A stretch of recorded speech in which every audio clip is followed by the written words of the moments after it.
مذاكرة مذاكرة هذا وقت المذاكرة يلا بينا مع أهالينا بدون عناد ومجاكرة مذاكرة مذاكرة هذا وقت المذاكرة يلا بينا مع أهالينا بدون عناد ومجاكرة هيا هيا هيا هيا هيا هيا هيا هيا هيا عندي واجب لازم أحله غلط احنا نأجله ونأجله عندي واجب لازم أحله غلط احنا نأجله ونأجله حتى نأكد فهم الدرس ونلعب باقي اليوم كله مذاكرة مذاكرة هذا وقت المذاكرة يلا بينا مع أهالينا بدون عناد ومجاكرة هيا هيا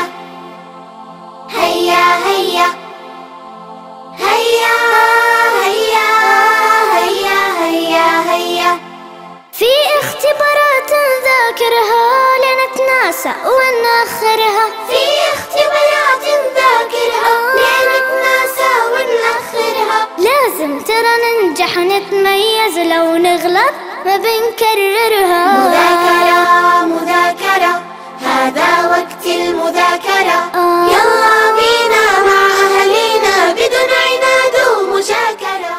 السلام عليكم ورحمة الله وبركاته. الحمد لله والصلاة والسلام على رسول الله محمد بن عبد الله وعلى آله وصحبه أجمعين أما بعد. நாங்கள் ஒவ்வொரு வருடமும் செய்யக்கூடிய இந்த ஃபிக்ஹ் வகுப்பில் ஆரம்பமாக நோம்புடைய சட்டங்களை பற்றியும் அதற்கு பின்னால் ஏனைய ஃபிக்ஹுடைய முக்கியமான சட்டங்களை பற்றியும் நாங்கள் சொல்வது வழமை.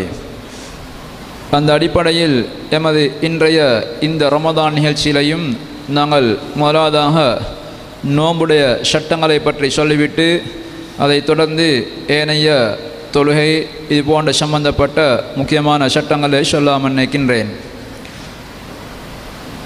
நோன்பு என்பது அரபு மொழியில் அஸ்ஸௌம் அஸ்ஸியாம் என்ற வார்த்தையை கொண்டு அறியப்பட்டிருக்கின்றது. சௌம் என்று சொல்வது அல்லது அஸ்ஸியாம் என்று சொல்வது அரபு மொழியில் பொதுவாக தடுத்து கொள்ளுதல் என்ற கருத்தை கொண்ட ஒரு சொற்பதத்திலிருந்து வந்திருக்கின்றது. சௌம் என்று அரபு மொழி சொல்வது பொதுவாக எதையும் செய்யாமல் தடுத்து கொண்டிருப்பது.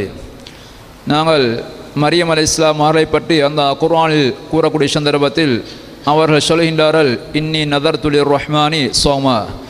அவர்கள் பேசாமல் தன்னை தடுத்து கொண்டிருந்ததை பற்றி சொல்லும் பொழுது, நான் அந்தாக்கா வேண்டி ரஹ்மானாகி அந்தாக்கா வேண்டி நான் பேசாமல் தடுத்து கொள்வதற்கு நேர்ச்சை வைத்திருக்கின்றேன் என்று அவர்கள் குறிப்பிடுகின்றார்கள். அதாவது பேசுவதை விட்டு தன்னை தடுத்து கொள்வதற்கும் அந்த சௌம் என்ற வார்த்தையை அந்த பிரயோகித்திருக்கின்றான்.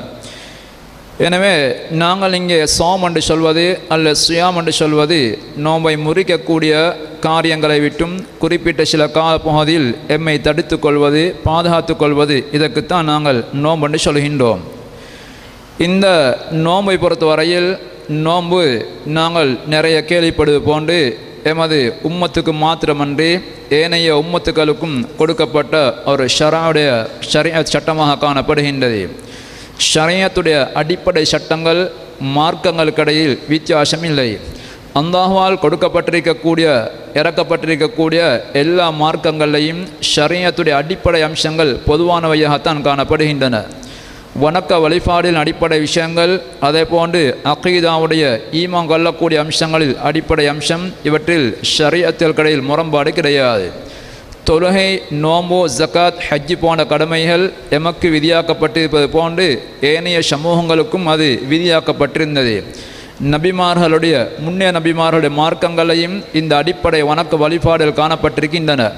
அவை நிறைவேற்றப்படக்கூடிய முறைகளில் நேரங்களில் அமைப்புகள் வித்தியாசங்கள் இருந்திருக்கலாம். ஆனால் அடிப்படையில் இந்த ஷரியாக்கள் எல்லாமே ஒத்து வந்திருந்தவைகள் தான்.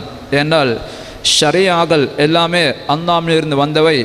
அந்த அடிப்படையில் அவற்றுக்கிடையில் பெரிய அளவு வித்தியாசங்கள் காணப்பட மாட்டாது. சில ஹராம் ஹலால் சம்பந்தப்பட்ட விஷயங்களில் வணக்க வழிபாடுகளை நிறைவேற்றக்கூடிய முறைகளில் நேரங்களில் தான் வித்தியாசங்கள் காணப்படுகின்றனவே தவிர பெரும்பான்மையான அம்சங்கள் எல்லாமே ஒரே இடத்தில் வரக்கூடிய மார்க்கம் என்ற அடிப்படையில் ஒன்றாகத்தான் காணப்படுகின்றது. நாங்கள் குர்ஆனை ஹதீஸ்களை நாங்கள் தேடி பார்க்கக்கூடிய சந்தர்ப்பத்தில் முன்னே சமூகங்களுக்கு தொழுகை இருந்ததை பற்றியும் அதே போன்று அவர்களுக்கு ஜக்காத் கடமையாக்கப்பட்டிருந்ததை பற்றியும் நோன்பு இருந்ததை பற்றி ஹஜ் இருந்ததை பற்றியெல்லாம் நாங்கள் அறிந்திருக்கின்றோம். அல்லாஹ் சுப்ஹானஹு வ தஆலா குர்ஆனில் ஈசா அலைஹிஸ்ஸலாம் அவர்களுடைய செய்தியை பற்றி சொல்லும்பொழுது சொல்கின்றான், வ ஓசானி பிஸ்ஸலாத்தி வ ஸகாத்தி மா தும்து ஹய்யா, எனது நாயன் எனக்கு தொழும்படியும் அதே போன்று ஜக்காத் கொடுக்கும்படியும் எனக்கு வசீச் செய்திருந்தான் என்று அல்லாஹ் அங்கே குறிப்பிட்டு சொல்கின்றான். எனவே ஈசா அலைஹிஸ்ஸலாமுடைய மார்க்கத்தில் தொழுகை இருந்திருக்கின்றது, ஜக்காத் இருந்திருக்கின்றது. நோம்பை பற்றி சொல்லக்கூடிய சந்தர்ப்பத்தில் அல்லாஹ் சுப்ஹானஹு வ தஆலா கமா குதிப அலல் லதீன மின் கப்லிக்கும், உங்களுக்கு முன்னால் இருந்த சமுதாயங்களுக்கு நோன்பு எப்படி கடமையாக்கப்பட்டிருந்ததோ அதே போன்று அவர்கள் உங்களுக்கும் கடமையாக்கப்பட்டிருந்தது. எனவே முன்னே சமுதாயங்களுக்கு கடமையாக்கப்பட்டது போன்று தான் உங்களுக்கும் நோன்பு கடமையாக்கப்பட்டிருக்கின்றது என்று அல்லாஹ் குறிப்பிடுகின்றான். அதே போன்று இப்ராஹிம் அலைஹிஸ்ஸலாம் அவர்களுக்கு அல்லாஹ் சுப்ஹானஹு வ தஆலா கஅபத்துல்லாவை கட்டிவிட்டு அவருக்கு அல்லாஹ் சொல்கின்றான், வாதிம் ஃபின்னாஸ் பில் ஹஜ், நீங்கள் மக்களுக்கு மத்தியில் ஹஜ்ஜுக்கு வரும்படி அழைப்பு விடுங்கள் என்று அல்லாஹ் சுப்ஹானஹு வ தஆலா அங்கே இப்ராஹிம் அலைஹிஸ்ஸலாம் அவர்களுக்கு கட்டளையிடுகின்றான். ஹதீஸ்களின் கருத்தலை நாங்கள் பார்க்கக்கூடிய சந்தர்ப்பத்தில் இப்ராஹிம் அலைஹிஸ்ஸலாம் அவருக்கு முன்னால் இருந்த நபிமார்களும் ஹஜ்ஜை செய்திருக்கின்றார்கள், அன்றைய கால அந்த மக்களும் ஹஜ் செய்திருக்கின்றார் என்பதை நாங்கள் விளங்கிக் கொள்ளலாம். எனவே இந்த அடிப்படையில் தான் நோன்பும் எமக்கு மட்டுமல்ல எமது முன்னே சமூகங்களுக்கும் இது விதியாக்கப்பட்டிருந்தது என்பதை நாங்கள் கண்டுகொள்ளலாம். நோன்பு என்பது இஸ்லாமிய அந்தாமல் வழங்கப்பட்ட மார்க்கங்களில் நோன்பு இருப்பது போன்று பாத்திலான மார்க்கங்களில் கூட நோன்பு இருப்பதை நாங்கள் காணலாம். நாங்கள் எமது நாடுகளில் இருக்கக்கூடிய அது போன்று வேறு சர்வதேசியாக காணப்படக்கூடிய பாத்திலான மார்க்கங்களை கூட விரதம் என்ற பெயரில் அல்லது வேறு ஏதோ பெயர்களில் நோன்பு என்று சொல்லக்கூடிய ஏதோ ஒரு வணக்கத்தை அவர்கள் செய்திருக்கின்றார்கள். பாத்திலான மார்க்கங்களில் கூட அப்படி இருந்திருக்கின்றது. சரி, பொதுவாக நாங்கள் நோன்பை பொறுத்தவரையில் இந்த ரசூலுல்லாஹி ஸல்லல்லாஹு அலைஹி வஸல்லம் உம்மத்துக்கு வழங்கப்பட்ட நோன்பை பொறுத்தவரையில் இந்த நோன்பு எப்பொழுது விதியாக்கப்பட்டது, ரசூலுல்லாஹ்க்கு எப்படி நோன்பு அறிமுகப்படுத்தப்பட்டது என்பதை நாங்கள் பார்க்கக்கூடிய சந்தர்ப்பத்தில் ரசூலுல்லாஹி ஸல்லல்லாஹு அலைஹி வஸல்லம் அவர்கள் ஆரம்ப காலங்களில் ஆஷூரா தினங்களில் நோன்பு அவர்கள் பிடித்து வந்திருக்கின்றார்கள். பல அறிஞர்கள் கருத்துப்படி அந்த ஆரம்பத்தில் அவருக்கு ஆஷூரா நோன்பு கடமையாக்கப்பட்டிருந்தது. ஆயிஷா ரலியல்லாஹு அன்ஹா அவர்கள் அறிவிக்கக்கூடிய ஒரு ஹதீஸின் கருத்துப்படி ஆரம்பத்தில் அவர்களுக்கு ஆஷூரா நோன்பு கடமையாக்கப்பட்டிருந்தது. அதற்கு பின்னால் தான் அவர்களுக்கு நோன்பு ரமதான் நோன்பு கடமையாக்கப்பட்டதுடன் அந்த ஆஷூராட நோன்பு சுன்னத்தாக மாற்றப்பட்டிருக்கின்றது. இந்த நோன்பு கடமையாக்கப்படக்கூடிய சந்தர்ப்பத்தில் கூட இந்த நோன்பின் படிமுறை அடிப்படையில் தான் எங்களுக்கு கடமையாக்கப்பட்டிருக்கின்றது. நோன்பை பொறுத்தவரையில் ஆரம்பத்தில் அல்லாஹ் சுப்ஹானஹு வ தஆலா ஹிஜ்ரி 2ஆம் வருஷம் பத்ருக்கு முற்பட்ட காலப்பகுதியில், அதாவது ஹிஜ்ரி 2ஆம் வருஷம் ரமதானில் தான் பத்ர் யுத்தம் நடைபெற்றது. அதுக்கு முந்தின அந்த ஷாபானில் தான் அல்லாஹ் சுப்ஹானஹு வ தஆலா இந்த ரமதான் நோன்பை அந்த ஆரம்பத்தில் கடமையாக்கின்றான், அறிமுகப்படுத்துகின்றான். இந்த ஷாபான் மாதத்தில் தான் ஜக்காத்துல் ஃபித்ர், ஜக்காத் பொதுவாக செல்வங்களுக்காக கொடுக்கப்படக்கூடிய ஜக்காத், அதே போன்று நோன்பு என்பன விதியாக்கப்பட்டிருக்கின்றன. இந்த நோன்பு விதியாக்கப்படக்கூடிய அந்த ஆரம்ப காலப்பகுதியில் அந்த படிமுறை கையாளத்தான் அங்கே கடமையாக்குகின்றான். ஆரம்பத்தில் அல்லாஹ் சுப்ஹானஹு வ தஆலா இந்த நோன்பை அதாவது ஒட்டுமொத்தமாக எல்லோரும் பிடித்தே ஆக வேண்டும் என்ற அடிப்படையில் கடமையாக்கவில்லை. அதுக்கு மாற்றமாக அல்லாஹ் சுப்ஹானஹு வ தஆலா ஒரு சலுகையை வழங்கி அல்லாஹ் சுப்ஹானஹு வ தஆலா நோன்பை அறிமுகப்படுத்துகின்றான். சூரா அல் பக்ரால வரக்கூடிய வசனத்தில் அல்லாஹ் சுப்ஹானஹு வ தஆலா வ அலல் லதீன யுதீகுனஹு ஃபித்யத்துன் தஆமு மிஸ்கீன் என்ற வசனத்தின் மூலமாக அந்த வசனத்தில் அல்லாஹ் சுப்ஹானஹு வ தஆலா நோன்பை அறிமுகப்படுத்திவிட்டு நோன்பு பிடிக்க சக்தி இருந்தாலும் கூட அவர்கள் நோன்புக்கு பதிலாக தேவையாக இருந்தால் ஒரு முத்து சதகா கொடுத்துவிட்டு நோன்பு பிடிக்காமல் இருக்கலாம் என்ற கருத்தை அவர்கள் சொல்கின்றார்கள். இப்னு அபி லைலா என்று சொல்லக்கூடிய தாபியங்களை முக்கியமானவர் சொல்கின்றார், எங்களுக்கு பல சஹாபாக்கள் சொன்னார்கள், நோன்பு கடமையாக்கப்பட்ட ஆரம்ப கால பகுதியில் எங்களுக்கு அது கஷ்டம் போன்றிருந்தது, பழக்கமில்லை தொடர்ந்து ஒரு மாதம் நோன்பு பிடிப்பது, எங்களுக்கு அது கஷ்டம் போன்றிருந்தது. அதனால் அல்லாஹ் சுப்ஹானஹு வ தஆலா எங்களுக்கு சலுகையை வழங்கினான். என்ன சலுகை என்றால், எங்களுக்கு புரியமாக இருந்தால் ரமதானில் தொடர்ந்து 30 நாட்கள் நாங்கள் நோன்பு பிடிக்கலாம், அல்லது தேவையாக இருந்தால் எங்களுக்கு நோன்பை விட்டு ஒவ்வொரு நோன்புக்கும் பதிலாக ஒரு முத்து ஃபித்யா கொடுப்பதற்கும் எங்களுக்கு அனுமதிக்கப்பட்டிருந்தது. சலமத்து பின் அக்மா ரலியல்லாஹு என்று சொல்லக்கூடிய சஹாபி அறிவிக்கக்கூடிய ஹதீஸ்லையும் இந்த கருத்தை தெளிவாக சொல்லி காட்டுகின்றார்கள். இந்த நோன்பு வாலல்லதீன யுதீகுனஹு ஃபித்யத்துன் என்று சொல்லக்கூடிய அந்த வசனத்தில் மூலமாக அல்லாஹ் சுப்ஹானஹு வ தஆலா எங்களுக்கு நோன்பை விடவும் அல்லது நோன்பை பிடிக்கவும் சலுகை வழங்கியிருக்கின்றான். நோம்பை நாங்கள் விடுவோமா இருந்தால் அதுக்கு பதிலாக ஒரு முத்து கொடுக்க வேண்டும். அதுக்கு பின்னால் ஃபமன் ஷஹித மின்கும் ஷஹர ஃபல் யஸ்முஹு என்ற வசனம் இறங்குகின்றது.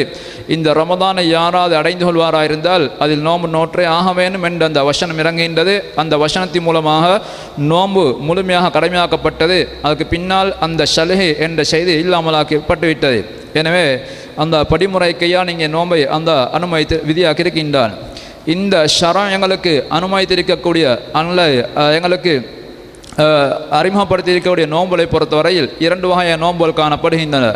ஒன்று சுன்னத்தா ஃபர்தா நோம்பு ஒன்று இருக்கின்றது, சுன்னத்தா நோம்பு ஒன்று இருக்கின்றது. ஃபர்து என்பது நாங்கள் கட்டாயமாக பிடித்தே ஆக வேண்டும். இரண்டாவதாக சுன்னான்னு சொல்லக்கூடியது செய்தால் நாங்கள் நன்மை கிடைக்கும், அதை செய்யாமல் விடக்கூடிய சந்தர்ப்பத்தில் எங்களுக்கு குற்றம் இல்லை. இந்த ஃபர்தான நோம்புகளை பொறுத்தவரையிலையும் இதிலையும் 3 வகையான நோம்புகள் காணப்படுகின்றன. எங்களுக்கு ஷரியாவில் மார்க்கத்தில் கடமையாக்கப்படக்கூடிய ஃபர்தான நோம்புகள் 3 வகையான நோம்புகள் காணப்படுகின்றன. ஒன்று காலத்தையொட்டி வரக்கூடிய கட்டாயமான நோன்பு. அதுதான் நாங்கள் ரமதானை அடைந்து கொள்ளக்கூடிய சந்தர்ப்பத்தில் அந்த ரமதானை கண்ணியப்படுத்தும் முகமாக ஒவ்வொருவரும் நோன்பு பிடித்தே ஆக வேண்டும். அந்த விதிவிலக்காக சலுகை வழங்கப்பட்டவர்களை தவிர ஏனைய அனைவர்களும் நோன்பு பிடிப்பது அவர்களுக்கு கடமையாக்கப்பட்டிருக்கின்றது. இது காலத்தையொட்டி எங்களுக்கு கடமையாக்கப்படக்கூடிய இந்த நோன்பு. அதே போன்று இன்னொரு வகையான கடமையாக நோன்பு இருக்கின்றது. அது ஒரு காரணத்தை அடிப்படையாக வைத்து எங்களுக்கு கடமையாக்கப்படக்கூடியது. அதுதான் நாங்கள் கஃபாராக்கள் நோம்பு நாங்கள் சொல்கின்றோம். சில பாவங்களை எங்களால் நடக்கக்கூடிய சந்தர்ப்பத்தில் அல்ல சில தவறுகள் நடக்கும் பொழுது அதுக்கு பிராய்ச்சித்தமாக அல்லாஹ் சுப்ஹானஹு வ தஆலா எங்களின் பேரில் நோன்பை அல்லாஹ் கட்டாயப்படுத்துகின்றான். உதாரணமாக ரமதானுடைய காலப்பகுதியில் ஒருவர் பகல் நேரத்தில் உடலுறவு கொண்டு அது ஒரு நோம்பை முறித்து கொள்வாராயிருந்தால் அவருக்கு அடிமை ஒன்றை உரிமையிட வேணும். அந்த அடிமை உரிமையிடக்கூடிய வசதி இல்லாத சந்தர்ப்பத்தில் அல்ல சாத்தியம் இல்லாமக்கூடிய சந்தர்ப்பத்தில் இந்த சாத்தியங்கள் இல்லை. எனவே இன்றவருக்கு கடமையாக போகின்றது ரமதான் மாதத்துக்கு 6 நோம்புக்கு பதிலாக அவர் ரமதான் முடிவடைந்ததுக்கு பின்னால் 60 நோம்புகள் கட்டாயமாக தொடர்ந்து பிடித்தே ஆக வேண்டும். இந்த 60 நோம்புகள் பிடிப்பதற்கு கட்டாயமாக்கப்பட்டிருக்கின்றது. 2 மாதங்கள் தொடர்ச்சியாக நோம்பு பிடிப்பது கட்டாயம். இதுவும் ஒரு கடமையான நோம்பு தான். இந்த நோன்பு எங்களுக்கு ஒரு குற்றம் நடந்ததின் காரணமாக ஒரு காரணத்தின் அடிப்படையில் எங்களுக்கு கடமையாக்கப்பட்டிருக்கின்றது. எனவே இந்த காரணங்களுக்கு நிகழாமல் இருக்குமா இருந்தால் இந்த நோன்பு எங்களுக்கு கடமையாக மாட்டாது. எனவே காலத்தின் அடிப்படையில் கடமையாக்கப்படக்கூடிய ரமதான் மாதம் அந்த காலத்தை அடைந்து கொள்ளக்கூடிய அனைவரும் அதில் நோம்பிடிப்பது கட்டாயமாக்கப்பட்டிருக்கின்றது. எனவே அதில் விதிவிலக்காக சொல்லப்படக்கூடிய பின்னால் இருக்கின்றாரை பற்றி நாங்கள் சொல்வோம். அவரை தவிர மற்ற அனைவரும் நோம்பிடிக்க வேண்டும். இரண்டாவதாக இல்லத் என்று சொல்வார். ஒரு காரண அடிப்படையாக வைத்து நோன்பு கடமையாக்கப்படுகின்றது. அந்த காரணம் எங்களுக்கு நிகழாவிட்டால் அது எங்களுக்கு கடமையாக மாட்டாது. அந்த காரணம் நிகழக்கூடிய சந்தர்ப்பத்தில் அந்த நோம்பை நாங்கள் நோட்பது கடமையாக்கப்பட்டிருக்கின்றது. இதுதான் நாங்கள் கஃபாராட நோம்பை சொல்கின்றோம். எனவே சில குற்றங்கள் நடக்கக்கூடிய சந்தர்ப்பத்தில் அதுக்கு பதிலாக நாங்கள் நோம்பு பிடிக்க வேண்டும் என்று அந்த எங்களுக்கு சொல்லி இருக்கின்றார். சத்தியத்தை முறித்த ஒருவர் அந்த சத்தியத்தை முறித்ததுக்கு பதிலாக அவருக்கு அடிமைகள் போன்ற உரிமையிட சந்தர்ப்பம் வசதி இல்லாத சந்தர்ப்பத்தில் அவர் கடைசியாக அவர் நோம்பு 3 நாட்கள் நோம்பு பிடிக்க வேண்டும் என்று கட்டாயமாக்குகின்றது. அதற்கு முன்னால் உள்ள அம்சங்களை செய்ய முடியாமல் போனால் அவர் நோன்பு பிடிப்பது கட்டாயமாக்கப்பட்டிருக்கின்றது. இந்த கடமையான நோன்பு அந்த காரணத்தை அவர் செய்ததினால் சத்தியத்தை முறித்தனால் அவருக்கு கடமையாக்கப்படுகின்றது. மூன்றாவதாக இன்னொரு கடமையான நோன்பு இருக்கின்றது. அது எங்களுக்கு கடமையாக்கவில்லை, நாங்களாக எங்களுக்கு கடமையாக்கி கொள்ளக்கூடியது. நாங்களாக அதை எங்களுக்கு கடமையாக்கி கொள்வோமா இருந்தால் அதுவும் எங்களுக்கு கட்டாயமாக விடுகின்றது. அதுதான் நாங்கள் நேர்ச்சை நோம்பு சொல்கின்றோம். நேர்ச்சை என்பது அடிப்படையில் ஷரா விரும்பாத ஒரு விஷயமாக இருந்தாலும் கூட நேர்ச்சையின் மூலமாக ஒருவர் நோம்பை கட்டாயப்படுத்தி கொள்வாராயிருந்தால் அந்த கடமையாக்கவில்லை, நாங்களே எங்களுக்கு கட்டாயமாக்கி கொள்கின்றோம். எங்களுக்கு ஆரோக்கியம் கிடைத்தால் அல்ல பொதுவாக சும்மா நாங்கள் நேர்ச்சை வைக்கின்றோம். 10 நோம்பில் நான் நேர்ச்சை வைக்கின்றேன், 10 நோம்பு நோக்க நேர்ச்சை வைக்கின்றேன் என்று ஒருத்தர் நேர்ச்சியை தனக்கு கட்டாயமாக்கி கொள்வாராயிருந்தால் இந்த 10 நோம்பும் பிடிப்பது அவர் கடமையாகி விடுகின்றது. இந்த நோம்பு அவருக்கு கடமையாக்கவில்லை, ஆனால் இவரே கடமையாக்கி கொண்டதின் காரணமாக இப்போ அவரு கட்டாயமாக்கி விட்டார். எனவே இப்பொழுது அந்த நோம்பை அவர் பிடித்து தான் அவர் ஆக வேண்டும். 10 நோம்புகள் அங்கே நேர்ச்சை மூலமாக அவர் பிடிப்பது கடமையாக்கப்பட்டிருக்கின்றது. எனவே கட்டாயமாக நோம்பு வரக்கூடிய சந்தர்ப்பத்தில் இப்படி ரமதானுடைய கட்டாயமாக நோம்பு இருக்கின்றது. கஃபாராக்களின் மூலமாக கடமையான நோன்பு இருக்கின்றது. அடுத்ததாக நேர்ச்சல் மூலமாக கடமையாகக்கூடிய நோன்பு. இப்படி 3 வகையான கடமையான நோன்புகள் காணப்படுகின்றன. இந்த ரமதான நோன்புடைய சட்டங்களை பற்றி நாங்கள் பார்க்கக்கூடிய சந்தர்ப்பத்தில் இந்த ரமதான நோன்பு யாருக்கு நாங்கள் கடமையாகின்றது, இந்த நோன்பை நோக்க வேண்டியவர்கள் யார் என்று பார்க்கக்கூடிய சந்தர்ப்பத்தில் குறிப்பிட்ட சில நிபந்தனைகளுக்கு உட்பட்டு வரக்கூடியவர்கள் தான் அந்த நோன்பை பிடிப்பது கடமையாக்கப்பட்டிருக்கின்றது. அந்த நிபந்தனைகள் இல்லாமல் போகுமா இருந்தால் அவர் நோன்புடிப்பது கடமையாக மாட்டாது. முதலாவதாக நோன்பு என்பது கடமையாவதற்கு எல்லா வணக்கங்களுக்கும் அடிப்படை நிபந்தனையாக சொல்லப்படக்கூடிய ஒன்று இஸ்லாம். முஸ்லீமாக இருக்கக்கூடிய ஒருவர் அவரிடமிருந்து தான் நோன்பு நேரடியாக கடமையாக்கப்படுகின்றது. காஃபிர்களை பொறுத்தவரையில் அவர்கள் இஸ்லாத்தை ஏற்றுக்கொண்டு அதற்கு பின்னால் அவர் நோன்பு நோட்பார்கள். அவர்கள் நேரடியாக நோன்பு பிடியுங்கள் என்று அவர்கள் ஏவப்பட மாட்டார்கள்.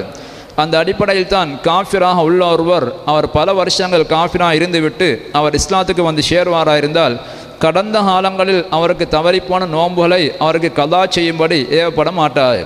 ஏனே 50 வருஷங்கள் குஃப்ரில் இருந்துவிட்டு இப்போ இஸ்லாத்துக்கு ஒருத்தர் வருகின்றார் வந்தால் இப்போ நீங்கள் பழைய 25-30 வருஷ காலங்களுக்கெல்லாம் நோன்பு விட்டிருக்கின்றீர்கள், இஸ்லாத்தை ஏற்றுக்கொண்டு அப்போவே நீங்கள் நோன்பு பிடித்திருக்க வேண்டும், ஆனால் நோன்பு பிடிக்கவில்லை, எனவே கதா செய்யுங்கள் என்று அவருக்கு சொல்லப்பட மாட்டாது. அல் இஸ்லாம் யஹ்திமுமாக்கான கபுலா, இஸ்லாம் என்று சொல்லப்படக்கூடியது அது பழைய எல்லாவற்றையுமே இல்லாமலாக்கிவிடுகின்றது. அந்த அடிப்படையில் இஸ்லாம் காஃபிர் என்று சொல்லக்கூடியவர் நோன்பு பிடிக்க வேண்டிய ஒருவர் தான். ஆனால் அவர் இஸ்லாத்தை ஏற்றுக்கொண்டு நோன்பு பிடிக்க வேண்டும்.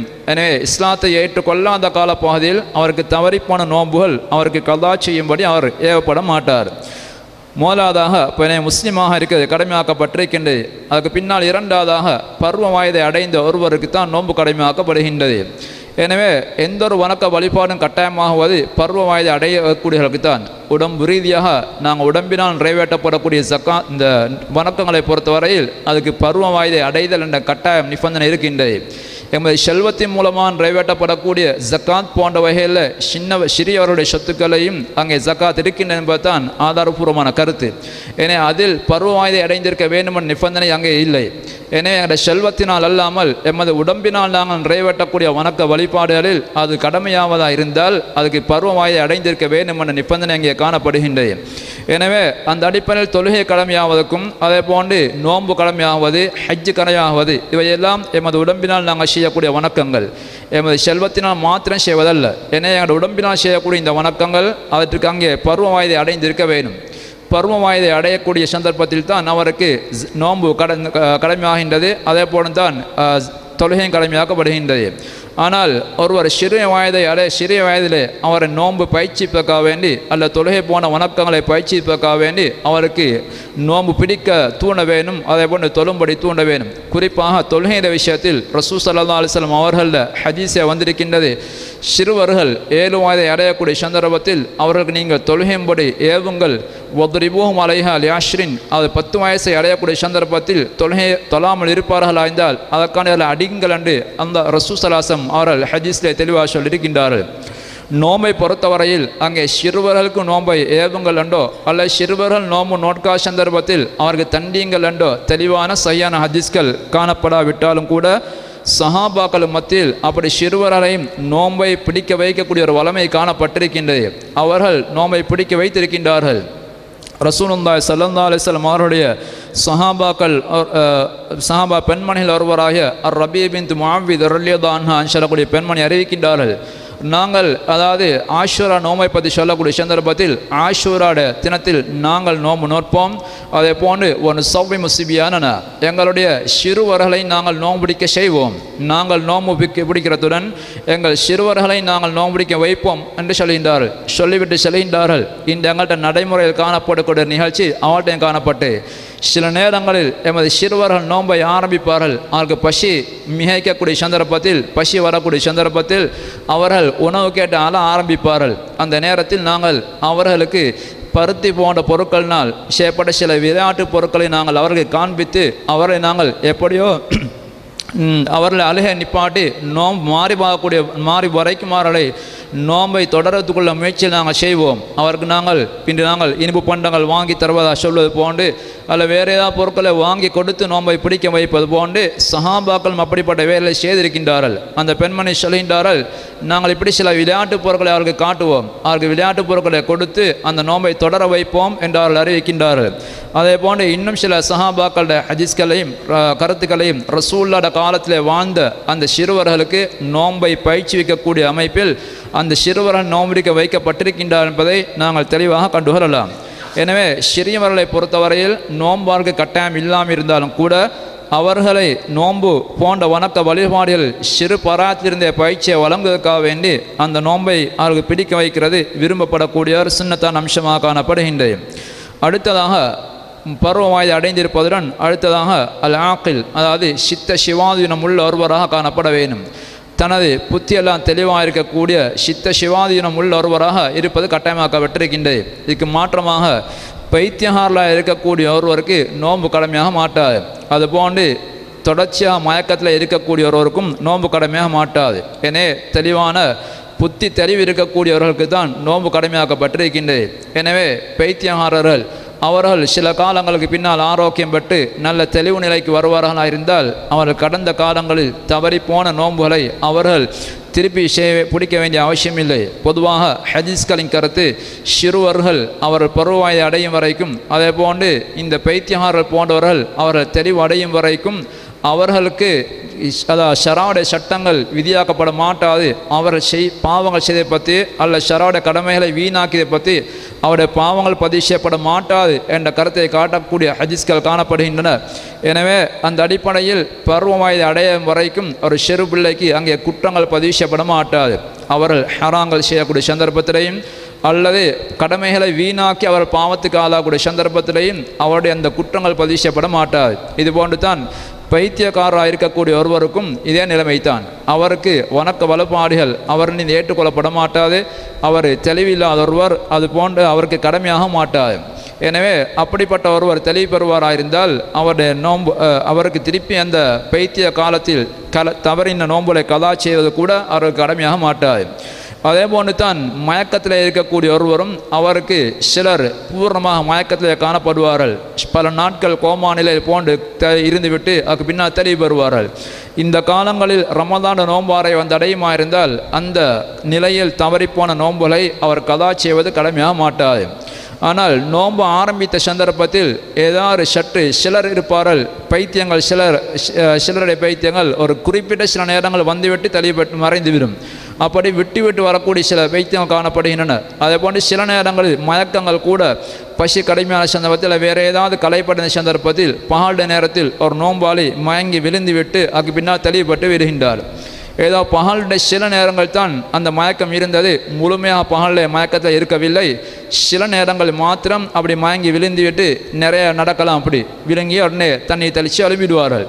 இப்போ இந்த இடையில வந்த மயக்கத்தின் மூலமாக நோம்பு முறியுமாறு நாங்கள் பார்த்தோமா இருந்தால் அப்படி இடையில் வரக்கூடிய அந்த மயக்கத்தின் மூலமாக நோம்பு முறிவடைய மாட்டாது. முழு நாளுமே மயக்கத்தில் காணப்படுவாராக இருந்தால் அவருடைய நோம்பு தான் சிஹத்தா மாட்டாது, ஏற்றுக்கொள்ளப்பட மாட்டாது. அதுக்கு மாற்றமாக பகலுடைய நேரங்களில் சில நேரங்களில் வந்துவிட்டு செல்லக்கூடிய அந்த வந்துவிட்டு செல்லக்கூடிய அந்த பைத்தியங்கள் போன்றது நோம்புக்கு பாதிப்பை ஏற்படுத்த மாட்டாது. தொடர்ந்து இருக்கக்கூடிய மயக்கம் அதே போன்று தொடர்ச்சியான பைத்தியம் என்பவைத்தான் அவருக்கு நோம்புக்கு பாதிப்பை ஏற்படுத்தக்கூடிய அம்சமாக காணப்படுகின்றது. அடுத்ததாக அர்சஹி, அவர் ஆரோக்கியமான ஒருவராக காணப்பட வேண்டும். அவர் ஆரோக்கியமுள்ள ஒரு சுகதேகியா உள்ள ஒருவருக்குத்தான் ரமதான் நோன்பு கடமையாக்கப்பட்டிருக்கின்றது. அதுக்கு மாற்றமாக நோயாளியாக உள்ள ஒருவருக்கு அல்லாஹ் சுப்ஹானஹு வ தஆலா நோன்பை அந்த சந்தர்ப்பத்தில் பிடிப்பதை அல்லாஹ் கடமையாக்க மாட்டான், கடமையாக்கவில்லை. பொதுவாக அல்லாஹ் சுப்ஹானஹு வ தஆலா பல ஆயத்துகள் கருத்தில் சொல்லி காட்டின அல்லாஹ்வுடைய கருத்து தான் லா யுகல்லிஃபுல்லாஹு நஃப்ஸன் இல்லா உஸ்அஹா. எந்த ஒரு ஆத்மாவுக்கும் அல்லாஹ் சுப்ஹானஹு வ தஆலா அதுக்கு முடியுமானதைத்தான் அல்லாஹ் கஷ்டப்படுத்துவான். எனவே சக்திக்கு அப்பாற்பட்ட எதையும் அல்லாஹ் சுப்ஹானஹு வ தஆலா கஷ்டப்படுத்துவதில்லை. பொதுவாக மார்க்கத்தில் ஹரஜ் என்று சொல்லப்படக்கூடிய சக்திக்கு அப்பால் எதையும் கஷ்டப்படுத்துவது என்பது அப்படி மார்க்கத்தில் இல்லை. எனவே அந்த அடிப்படையிலும் கூட பொதுவாக நோயாளியாக இருக்கக்கூடிய ஒருவருக்கு மார்க்கத்தில் நிறைய சலுகை வழங்கப்பட்டிருக்கின்றது. குறிப்பாக நோம்புட விஷயத்தில் அல்லாஹ் சுப்ஹானஹு வ தஆலா மிக தெளிவாக சூரா பக்ரால வரக்கூடிய வசனத்தில் நோயாளியாக இருந்தால் அல்லது பயணத்தில் இருப்பாராக இருந்தால் அவர் வேறு நாட்கள் நோம்பிடித்தால் போதும் என்ற கருத்தை காட்டக்கூடிய வசனம் தெளிவாக வந்திருக்கின்றது. எனவே பொதுவான விதிகளின்படி நோம்பிடிக்க கடமையாக மாட்டாது. அதுபோன்று இந்த குர்ஆன் வசனத்தில் அல்லாஹ் சுப்ஹானஹு வ தஆலா நோயாளியாக இருந்தால் அல்ல பயணத்தில் இருப்பாராக இருந்திருந்து நோம்பை விடுவாராக இருந்தால் அவர் வேறு நாட்கள் அந்த எண்ணிக்கைக்கு நோம்பு பிடிக்க வேண்டும் என்று அல்லாஹ் சொல்லி காட்டுகின்றான். எனவே அந்த வசனத்தின் அடிப்படையிலையும் நோயாளியாக உள்ள ஒருவர் அவருக்கு நோன்பு கடமையாக மாட்டாது அந்த சந்தர்ப்பத்தில். அதே போன்று நோன்பு விதியாவுக்குள்ள அடுத்த நிபந்தனை தான் அவர் பயணத்திலின்றி ஊரில் இருக்கக்கூடிய ஒருவராக காணப்பட வேண்டும். பயணத்தில் இருக்கக்கூடிய ஒருவருக்கும் அந்த சந்தர்ப்பத்தில் நோன்பு பிடிப்பது கடமையாக மாட்டாது. அவரும் வேறு நாட்கள் நோன்பை விட அனுமதி இருக்கின்றது. அப்படி நோன்பை விட்டால் அவருக்கு வேறு நாட்கள் நோன்பு பிடிக்கிறது அவர் கடமையாக்கப்பட்டிருக்கின்றது. அடுத்ததாக உடல் சுத்தம் உள்ள ஒருவராக காணப்பட வேண்டும். குறிப்பாக உடல் சுத்தம் என்பதை கொண்டு நாங்கள் எதை சொல்வதென்றால், பெண்களை பொறுத்தவரையில் அவர்கள் மாதவிடாய் அதே போன்று பிரசவ இரத்தங்கள் இந்த இரண்டை விட்டும் அவர் துப்புரவான ஒரு பெண்ணாக காணப்பட வேண்டும். எனவே மாதவிடாய் ஏற்பட்ட ஒரு பெண்மணி அவருக்கு நோன்பு அந்த சந்தர்ப்பத்தில் மாதவிடாய் உள்ள சந்தர்ப்பத்தில் நோன்பு பிடிப்பது அவருக்கு கடமையாக மாட்டாது. அதே போன்று பிரசவ இரத்தத்தை கண்டுகொண்டிருக்கக்கூடிய அந்த பெண்மணியும் அவர்கள் நோன்பு பிடிப்பது அவர்களுக்கு கடமையாக மாட்டாது. அந்த சந்தர்ப்பத்தில் இவர்கள் இருவர் நோன்பு பிடித்தால்தான் கூட ஏற்றுக்கொள்ளப்பட மாட்டாது. எனவே இந்த மாதவிடாயா உள்ள பெண்மணி நோன்பு பிடிக்க மாட்டாள் என்பதற்கான ஆதாரம் ரசூலுல்லாஹி ஸல்லல்லாஹு அலைஹி வஸல்லம் அவர்கள் ஒரு ஹதீஸில் பெண்கள் அதிகமாக நரகத்துக்கு போவார்கள் என்ற செய்தியை பற்றியெல்லாம் சொன்ன சந்தர்ப்பத்தில் அந்த ஹதீஸின் தொடரில் வருகின்றது. ரசூலா சொன்னாங்க, பெண்கள் பொதுவாக அவங்க மாதவிடாய் ஏற்படக்கூடிய சந்தர்ப்பத்தில் தொழ மாட்டார்கள், நோன்பு பிடிக்க மாட்டார்கள் தானே என்று ரசூலா சொன்னார்கள். அதே போன்று ஆயிஷா ரலியல்லாஹு அன்ஹா அவர்கள் அறிவிக்கக்கூடிய ஹதீஸில் வந்திருக்கின்றது, நாங்கள் மாதவிடாயின் காரணமாக விடக்கூடிய அந்த தொழுகையிலே கதா செய்யும்படி நாங்கள் ஏற்படவில்லை, அதுக்கு மாற்றமாக நோன்பை நாங்கள் விடுவோம், அந்த நோன்பை கதா செய்யும்படி ஏற்பட்டிருக்கின்றோம் என்று ஆயிஷா ரலியல்லாஹு அன்ஹா அறிவிக்கின்றார்கள். இந்த ஹதீஸையும் மாதவிடாய் பெண்கள் நோன்பு பிடிக்க மாட்டார்கள், ஆனால் நோன்பை கதா செய்ய வேண்டும் அங்கே ஏற்பட்டிருக்கின்றார்கள் என்பதை நாங்கள் புரிந்து கொள்ளலாம். இந்த மாதவிடாய் பெண்மணியும் அதே போன்று பிரசவ இரத்தத்தை கண்டுகொண்டிருக்கக்கூடிய பெண்மணி இவர்கள் இருவரும் நோன்பு பிடிப்பது கூடாது, நோன்பு பிடித்தால் ஏற்றுக்கொள்ளப்பட மாட்டாது. ஏனைய நோன்புக்கு நாங்கள் ஏனைய நிபந்தனை பொறுத்தவரையில் சிறுவர்கள் அவர் நோன்பு பிடித்தால் ஏற்றுக்கொள்ளப்படும். அதே போன்று பயணத்தில் இருக்கக்கூடிய ஒருவருக்கு நோன்பு கட்டாயமில்லை, ஆனால் நோன்பு பிடித்தாராய்ந்தால் அது ஏற்றுக்கொள்ளப்படும். ஆனால் மாதவிடாய் பெண்களை பொறுத்தவரையில் அவர் நோன்பு பிடிக்கவும் கூடாது, தடை செய்யப்பட்ட ஒரு காலப்பகுதியாக அது காணப்படுகின்றது. இந்த நிபந்தனைகளாம் காணப்படக்கூடிய ஒருவருக்குத்தான் இந்த நோன்பு பிடிப்பது கட்டாயமாக்கப்பட்டிருக்கின்றது. இந்த அதே போன்று நோன்பு விட அனுமதிக்கப்பட்டவர்கள் சிலர் இருக்கின்றார்கள். நோன்பு கட்டாயமானாலும் கூட நோன்பு விட அனுமதிக்கப்பட்டவர்கள். இதில் ஏற்கனவே நான் சொன்னது போன்று அங்கே பயணத்தில் இருக்கக்கூடிய ஒரு முசாஃபிர் அவர் நோன்பு விட அனுமதிக்கப்பட்டவர். அதே போன்று நோயாளியாக உள்ள ஒருவர் அவருக்கும் நோன்பு விட அனுமதிக்கப்பட்டிருக்கின்றது. இந்த பயணத்தை பொறுத்தவரையில் பயணத்தில் நோன்பு பிடிக்கலாமா அல்லது நாங்கள் நோன்பை பிடிக்க அனுமதி இருக்கின்றதா அல்லது நோன்பை விட்டுத்தான் ஆக வேண்டுமா என்பது விஷயத்தில் அறிஞர்களுக்கு மத்தியில் கருத்து வேட்டம் இருக்கின்றது. ஹதீஸ்கள் நாங்கள் பார்க்கக்கூடிய சந்தர்ப்பத்தில் நோன்பு பயணத்தை விட சலுகை இருக்கின்றது தான் அது காட்டுகின்றது. கட்டாயமாக நாங்கள் நோம்பிட வேண்டிய அவசியமில்லை.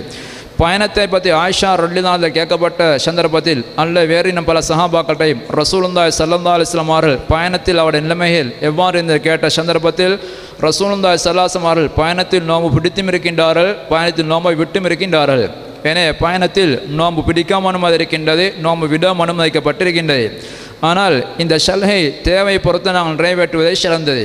எங்களுக்கு ஆரோக்கியம் இருக்கின்றது, பயணத்தில் எந்த களைப்பும் இல்லை என்ற நிலைமை காணப்படுமா இருந்தால் நாங்கள் நோன்பை விடாமல் பிடித்து கொள்வது சுன்னதா ஏற்றமாக்கப்பட்டிருக்கின்றது என்றால் இந்த வசனத்தின் தொடரில் அந்த கடைசியாக சொல்கின்றான், வான் தசூமு ஹைருல்லக்கும், நீங்கள் நோன்பை நோட்பது உங்களுக்கு சிறந்தது. எனவே பயணத்திலெல்லாம் உங்களுக்கு நோன்பை விட அனுமதி இருந்தாலும் உங்களுக்கு சக்தி இருக்குமா இருந்தால் நோன்பை விடுவதை விட நோன்பை நோட்பது தான் உங்களுக்கு சிறந்தது. ஆனால் பயணங்கள் போன்ற சந்தர்ப்பத்தில் கஷ்டங்கள் அதிகமாகி நோன்பை பிடிக்க முடியாத ஒரு நிர்பந்த நிலை ஏற்படுமா இருந்தால் அந்த சந்தர்ப்பத்தில் நோன்பை விடுவது கட்டாயமாக்கப்படுகின்றது. எனவே பயணத்தின் மூலமாக இந்த வணக்க வழிபாடுகள் செய்து எங்கள் உடம்புக்கு நாங்கள் கேடுகளை ஏற்படுத்தி கொள்ளும்படி மார்க்கம் எங்களுக்கு சொல்வதில்லை. எனவே சில நேரங்களில் கடுமையான களைப்பு ஏற்பட்டு தொடர்ந்து நாங்கள் நோன்பை நோட்போமா இருந்தால் எங்களுடைய உயிருக்கு ஆபத்து ஏற்படும் அல்ல வேறு ஏதாவது பாரிய நோய்கள் எங்களுக்கு ஏற்படும் என்ற நிலைமை வருமா இருந்தால் அந்த சந்தர்ப்பத்தில் நோன்பை விடுவது கட்டாயமாக்கப்பட்டிருக்கின்றது. ரசூலுல்லாஹி ஸல்லல்லாஹு அலைஹி வஸல்லம் அவர்கள் ஒரு சந்தர்ப்பத்தில் மக்காவுக்காக சென்று கொண்டிருக்கின்றார்கள். அந்த சந்தர்ப்பத்தில் சஹாபாக்களும் பலர் செல்கின்றார்கள். ரசூலுல்லாஹி ஸல்லல்லாஹு அலைஹி வஸல்லம் அவர்களும் நோன்பு நோட்டிருந்தார்கள். அதே போன்று சஹாபாக்கள் பலரும் எல்லோரும் கூட நோன்பு நோட்டிருந்தார்கள். எனவே பயணம் போய்கொண்டிருக்கிற சந்தர்ப்பத்தில் எமது பயணங்கள் போன்றல்ல, அங்கே பாலைவனத்தில் ஒட்டகங்களில் திறந்த வாகனங்கள் அவர்கள் பயணம் செய்வார்கள். எனவே பாலைவன பகுதி மிக கடுமையான வெயிலுக்கு அவர்கள் முகம் கொடுக்க வேண்டிய நிர்பந்தமாக ஏற்படும். எனவே அப்படி நிறைய சஹாபாக்கள் களைப்படைகின்றார்கள். ரசூலுல்லாஹி ஸல்லல்லாஹு அலைஹி வஸல்லம் இடத்திலே இந்த சஹாபாக்கள் பலரும் களைப்படைந்திருக்கின்றார் என்று சொன்ன நேரத்தில் அவருக்கு நோன்பு விடும்படி ரசூலுல்லாஹ் ஏவுகின்றார்கள். ஆனாலும் ரசூலுல்லாஹி ஸல்லல்லாஹு அலைஹி வஸல்லம் அவர்கள் நோம்பு நோற்றிருந்ததின் காரணமாக அந்த சஹாபாக்கள் அது பயணத்தில் நோம்பு விடிப்பதான் சிறந்த என்று கருதி கொண்டு அவர்கள் நோம்பை விட்டுவிடாமல் தொடர்ந்து கஷ்டத்தோடும் நோம்பை தொடர முற்படுகின்றார்கள். மீண்டும் ரசூலுல்லாஹி ஸல்லல்லாஹு அலைஹி வஸல்லம் சொல்லப்பட்டது, நீங்கள் என்ன செய்கின்றீர்கள் என்பதை அந்த சஹாபாக்கள் பார்த்து கொண்டிருக்கின்றார்கள். அதாவது நீங்கள் நோம்பை விட்டால் அவர்கள் விட தயாராகி கொண்டிருக்கின்றார்கள், நீங்கள் விடாத வரையில் அவர்கள் பின்னுக்காகி கொண்டிருக்கின்றார் என்று சொன்ன நேரத்தில் ரசூலுல்லாஹி ஸல்லல்லாஹு அலைஹி வஸல்லம் அவர்கள் ஒட்டகத்தின் மேல் இருந்த நிலையில் எல்லோருக்கும் முன்னால் தண்ணீர் கோப்பை எடுத்து அவர்கள் உயர்த்தி எல்லாருக்கும் தெரிய அந்த நோம்பை தண்ணீரை குடித்து நோம்பை அவர்கள் முறித்தார்கள், நோம்பை விட்டுவிட்டார்கள். எனவே பல சஹாபாக்கள் அந்த சந்தர்ப்பத்தில் நோம்பை விட்டுவிட்டார்கள். மீண்டும் சில சஹாபாக்கள் நோம்பை தொடர முற்பட்டார்கள். ரசூலுல்லாஹி ஸல்லல்லாஹு அலைஹி வஸல்லம் அந்த செய்தியை சொல்லப்பட்ட நேரத்தில் உலாய்க்கல் உஸாத் என்று ரசூலுல்லாஹ் சொன்னார்கள். அவர்கள் பாவிகள், அவர்கள் பாவி என்று ரசூலுல்லாஹ் சொன்னார்கள். எனவே இப்படி கஷ்டத்தை படுத்தி கொண்டு உடம்புக்கு மாச்சலைப்படுத்தி பாதிப்புகளை உண்டாகக்கூடிய சந்தர்ப்பத்தில் அவர் நோம்பை இப்படி தொடருவது ரசூலா மீண்டும் சொல்லியும் அவர் ரசூலா செய்து காட்டியும் இப்படியெல்லாம் செஞ்சதுக்கு பின்னாலேயும் உடம்புக்கு கேடை ஏற்படுத்தி கொண்டு நோம்பை பிடிப்பக்கூடிய பார்த்து ரசூலா உஸாத் அதாவது பாவிகள் என்று ரசூலா சொன்னார்கள். எனவே வணக்கம் தான் செய்கின்றார்கள் என்று ரசூலா அப்படி அவர்கள் பாராட்டவில்லை, தியாகத்துடன் வணக்கம் செய்ய நான் சொல்லவில்லை. அப்படி உடம்புக்கு கேடை ஏற்படுத்தி கொண்டு நோம்பு பிடிப்பதை மார்க்கம் அப்படி விரும்புவதில்லை. அப்படி தெளிவாக எங்களுக்கு உடம்பு பாதிப்பு வரும் என்பது பெரும்பான்மையான எண்ணம் எங்கள்கிட்ட வருமாயிருந்தால் அல்லது உறுதி ஏற்படுமாயிருந்தால் நாங்கள் நோம்பு பிடிப்பது ஹராம் என்ற தான் ஃபுகஹாக்களுடைய தீர்ப்பாக காணப்படுகின்றது. இந்த ஹதீஸ்களை அடிப்படை வைத்து அப்படி தீர்ப்பு சொல்லியிருக்கின்றார்கள். எனவே நாங்கள் எந்த நோய் ஏற்பாட்டாலும் சரி நாங்கள் நோம்பு பிடித்துத்தான் தீர்வோம் என்ற சிலருடைய பிடிவாதங்கள் இருப்பதை நாங்கள் காணலாம்.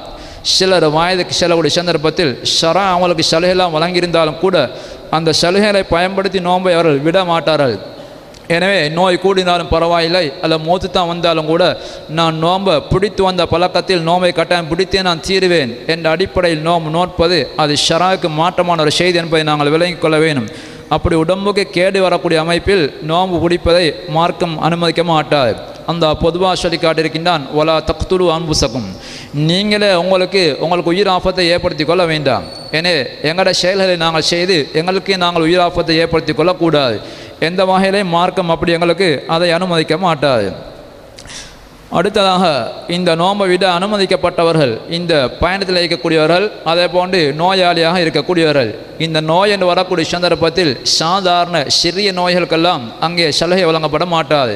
சாதாரண தலைவலி, சாதாரண ஒரு தடிமல், அந்த நோயுடன் நோம்பை தொடர்வதில் அவருக்கு எந்த சிக்கலும் இல்லை, பிரச்சனையும் இல்லை என்று காணப்படக்கூடிய சாதாரண நோய்கள் இருக்கின்றன, மிக இலகுவான நோய்கள், அவற்றுக்கெல்லாம் சலுகை வழங்கப்பட மாட்டாது. மாற்றமாக அந்த நோயின் காரணமாக நோம்பு நோட்பதற்கு கஷ்டம் காணப்படுமாயிருந்தால் அந்த சந்தர்ப்பத்தில் அவருக்கு நோம்பை விட அனுமதிக்கப்பட்டிருக்கின்றது.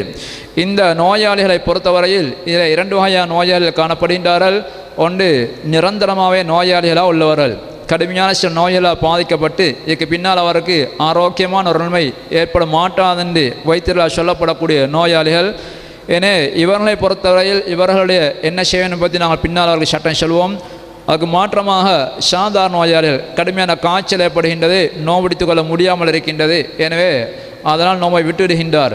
எனவே இவர்கள் என்ன செய்ய வேண்டும் என்று பற்றி அல்லாஹ் சுப்ஹானஹு வ தஆலா குர்ஆனில் தெளிவாக சொல்லி காட்டியிருக்கின்றான். அவர்கள் நோயாளியாக இருந்து நோம்பை விடுவார்களாக இருந்தால் அந்த எண்ணிக்கை எத்தனை நோன்பு விட்டார்களோ அந்த எண்ணிக்கைக்கு ரமதானுக்கு பின்னால் நோன்பு நோக்க வேண்டும் என்று அல்லாஹ் குர்ஆனில் தெளிவாக சொல்லியிருக்கின்றான். எனவே சாதாரண நோயாளிகளாக உள்ளவர்கள் அவர்கள் நோன்பை கதா செய்துத்தான் அந்த நோன்பை நிறைவேற்ற வேண்டும், அவருக்கு வேறு மார்க்கங்கள் அங்கே கிடையாது. அதே போன்று நோன்பு விட அனுமதிக்கப்பட்ட இன்னும் ஒரு பகுதியினர்தான் பாலூட்டக்கூடிய பெண்மணிகள், அதே போன்று கர்ப்பிணி பெண்மணிகள், கர்ப்பிணி தாய்மார்கள், அதே போன்று பிரசவத்துக்கு பின்னால் பாலூட்டக்கூடிய அந்த காலப்பகுதியில் இருக்கக்கூடிய பெண்மணிகள், இவர்களுக்கும் அங்கே நோன்பு விட அனுமதிக்கப்பட்டிருக்கின்றது. பல ஹதீஸ்களின் கருத்துக்களையும் அல்லாஹ் சுப்ஹானஹு வ தஆலா இந்த நோயாளிக்கு அதே போன்று பயணத்தில் இருக்கக்கூடியவர்களுக்கு நோம்பில் ஒரு பகுதி அந்த விட்டு கொடுத்திருக்கின்றார். நோன்பு விட அனுமதித்திருப்பது போன்று இந்த